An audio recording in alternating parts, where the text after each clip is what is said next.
Hello cine lovers, welcome to Chitralahari media. ఈరోజు మనం చూడబోయే రివ్యూ మన 90s కిడ్స్కి ఒక బోన్ చిల్లింగ్ ఎక్స్పీరియన్స్ని ఇచ్చి ఇప్పుడు జన్కి షాక్కి గురి చేసిన ఒక thrilling franchise from Hollywood, the final destination. ఆ ఫ్రాంచైజ్ నుండి చాలా ఇయర్స్ తర్వాత నిన్న రిలీజ్ అయిన movie final destination the blood lines.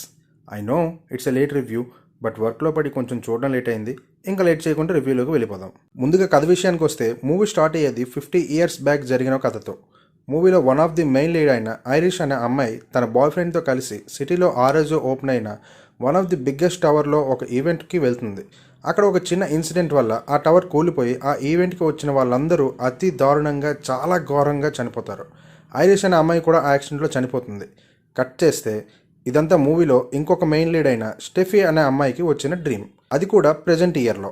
అయితే ఆ డ్రీమ్ తనకు రోజు వచ్చి స్టెఫీని సైకలాజికల్గా చాలా డిస్టర్బ్ చేస్తుంది.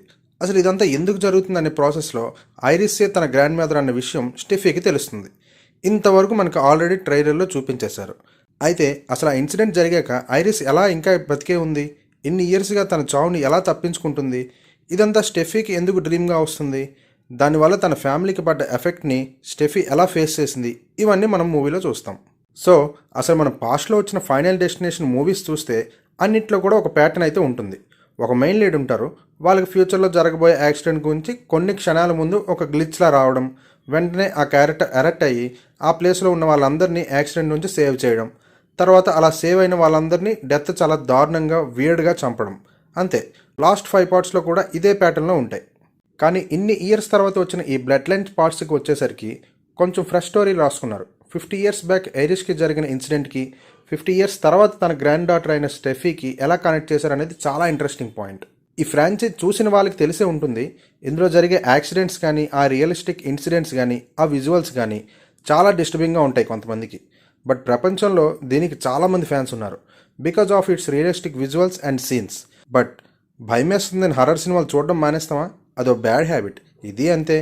సో ఈ ఫ్రాంచైజ్ని నేను ఆల్రెడీ చూసి హర్రర్ లేకుండా కూడా గజ్జలునికే సీక్వెన్సెస్ నేను చిన్నప్పుడే ఎక్స్పీరియన్స్ చేశాను కాబట్టి చెప్తున్నా, ఈ మూవీ అందరి కోసం అయితే కాదు. ఆ థ్రిల్స్ ఎంజాయ్ చేసే వాళ్ళకి ఖచ్చితంగా ఒక సాటిస్ఫాక్షన్ అయితే ఇస్తుంది. లాస్ట్ 5 partsలానే ఇందులో కూడా ఆ డిఫరెంట్ కైండ్ ఆఫ్ యాక్సిడెంట్స్, దానివల్ల బిల్డ్ అయ్యే టెన్షన్, ఇవన్నీ ఉంటూనే ఈసారి ఒక కొత్త స్టోరీ కూడా ఇంక్లూడ్ చేసి చాలా ఇంట్రెస్టింగ్గా తీశారు. సో ఈ మూవీని చూడాలనుకునే వాళ్ళు తప్పకుండా మంచి థియేటర్లో చూడండి అండ్ లాస్ట్ మినిట్ వరకు సీట్లో ఉండండి, అద్దరిపోతుంది అంతే. ఎందుకు చెప్పినానో అర్థం చేసుకోండి. That's the review guys. ఈ మూవీ మీకు ఎలా అనిపించిందో కామెంట్స్లో మెన్షన్ చేయండి. వీడియో నచ్చితే లైక్ చేసి షేర్ చేయండి. ఇలాంటి ఇంకా మూవీ రివ్యూస్ అండ్ అప్డేట్స్ కోసం మన ఛానల్ని ఇప్పుడే సబ్స్క్రైబ్ చేయండి. Thank you for watching.